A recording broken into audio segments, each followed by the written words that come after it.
আজকের ভিডিওটা একটু আলাদা। আজ ছিল আমার স্কুল ফ্রেন্ডের বার্থডে। হ্যালো ফ্রেন্ডস, আমি কণিকা, শিলচর আসাম থেকে। আমি একজন হাউসওয়াইফ, তার সাথে কন্টেন্ট ক্রিয়েটার। আমার ডেইলি ব্লগে তোমাদের স্বাগতম। তাহলে চলো শুরু করি আজকের ব্লগটা। আমি সন্ধ্যের পর রেডি হয়ে গেলাম, যেহেতু আমার স্কুল ফ্রেন্ডের বার্থডে। আজকার জমানায় স্কুল ফ্রেন্ড আর কি একসাথে থাকে? আমরা আছি একটা দল, যেটা আমাদের স্কুল ফ্রেন্ড। সবাই আমরা প্রায় মাঝে মধ্যেই গেট টুগেদার করে থাকি। এটা আমাদের কাছে অনেক না পাওয়ার মধ্যে একটা পাওনা, যেটা আমরা সবাই খুব আনন্দ সহকারে এই গেট টুগেদারগুলো করি। অতিব্যস্ততার জীবনে একটা শান্তির নিঃশ্বাস। আমরা সবাই চাই যে আরও একটু ঘন ঘন গেট টুগেদার হলে ভালো হয়, কিন্তু ওই যে সবাই এত ব্যস্ত, সময় বের করে গেট টুগেদার করাটাই আমাদের জন্য এখন কষ্টকর। এখন আর দেখা হয় বছরে একটা গেট টুগেদার, আর যদি কারো জন্মদিন থাকে ওই গিয়ে সবার একসাথে দেখা হয়। কাল ওর বার্থডেতে গিয়ে দেখি আরও একটা ভীষণ চমৎকার জিনিস। এই যে সামনে পিঙ্ক কালার শার্ট পরা, ও হলো নন্দন। ও একটা লিস্ট বানিয়ে এনেছে যে কার বার্থডে কোন দিন, মানে সেই দিন গিয়ে তার বাড়ি গিয়ে হানা দেওয়া হবে। মানে সবাই মিলে একটা সেলিব্রেশন করা হবে, ছোটোখাটোই হোক যাই হোক, মানে সবাই একসাথে দেখা করাও হয়ে গেল, আর জীবনটাকে একটুখানি আরও একটু সুন্দর করে নেওয়া হলো।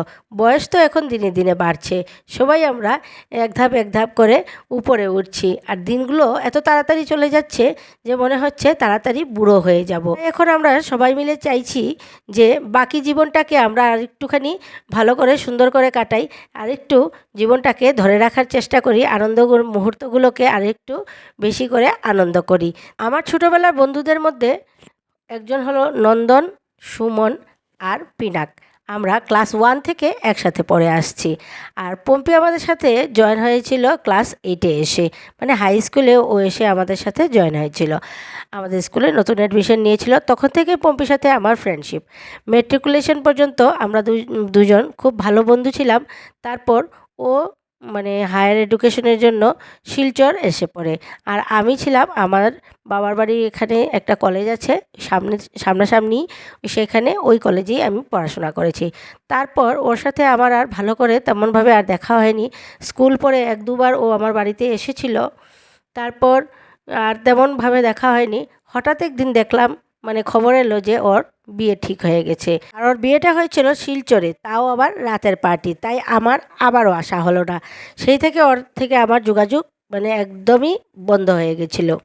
আর আমি যে আমাদের বন্ধুত্বের গল্প শুরু করেছি, এটা তো এই ভিডিও শেষ করা কোনো মতেই সম্ভব না, কারণ অনেক কিছু আছে বলার মতন, যেগুলো না বললেও হবে না। তাই আজকে আমি আর এই ভিডিওতে কিছু বলছি না, অন্য কোনো সময় ওর আর আমার বন্ধুত্বের গল্পগুলো বলবো।